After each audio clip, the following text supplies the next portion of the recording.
പ്രിയമുള്ള കുഞ്ഞുമക്കളെ, ഞാൻ ഹരീഷ് ആർ നമ്പൂതിരിപ്പാട്. രസമുള്ള ഒരു കുട്ടിക്കഥ കേൾക്കൂ. കുടഭൂതം. ചിന്നപ്പ, സൂക്ഷിച്ചു വേണം പോകാൻ. ആ ചാരൻ പൂച്ചയുടെ കയ്യിൽ കിട്ടിയാൽ കഥ കഴിയും.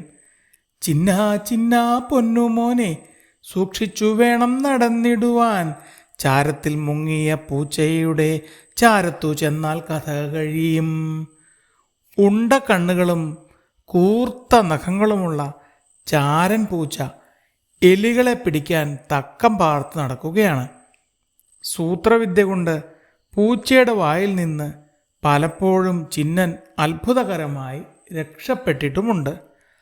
അന്നും പതിവ് പോലെ എല്ലാവരും ഉറങ്ങിക്കഴിഞ്ഞപ്പോൾ ചിന്നൻ തീറ്റ തേടി പുറപ്പെട്ടു.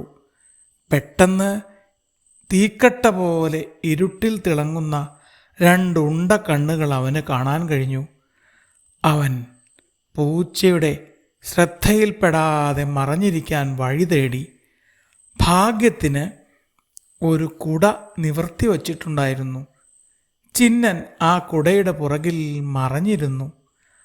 മണം പിടിച്ച് പൂച്ച അടുത്തേക്ക് വരുന്നത് കണ്ടപ്പോൾ ചിന്നൻ ഭയന്നു. പെട്ടെന്ന് അവനൊരു സൂത്രം തോന്നി. അവൻ കുടയുടെ ശീല കടിച്ചു മുറിച്ച് ചുണ്ടും കണ്ണുകളും മാത്രം പുറത്തു കാണുന്ന വിധം തല നീട്ടി ശബ്ദമുണ്ടാക്കി. ആരാണ് നീ? ഹ ഹ ഹ, നീയാണെൻ്റെ ഇന്നത്തെ ഇര. ഈ കുടഭൂതത്തിൻ്റെ മുന്നിൽ വരാൻ നിനക്ക് എങ്ങനെ ധൈര്യം വന്നു? പെട്ടെന്ന് ശബ്ദവും രൂപവും കണ്ട് ഭയന്നെങ്കിലും പൂച്ച തിരിച്ചലറി. ഞാനറിയാതെ ഈ വീട്ടിലൊരു ഭൂതമോ? അതെന്താ, ഭൂതങ്ങൾക്ക് നിന്റെ സമ്മതം വേണോ ഈ വീട്ടിൽ വരാൻ? ഞാനാണല്ലോ കുടഭൂതം, നിന്നെ തിന്നാൻ ഞാനെത്തി. കടിച്ചു കീറി തിന്നീടും രോമം പോലും കളയാതെ. ഞാനിനി ഇവിടെ സ്ഥിരമായി താമസിക്കാൻ പോവുകയാണ്.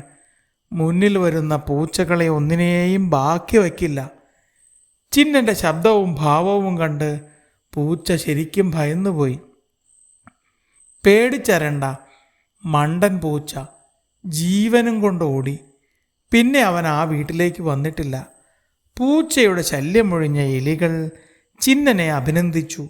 അവർ സമാധാനത്തോടെ ആ വീട്ടിൽ കഴിഞ്ഞുകൂടി.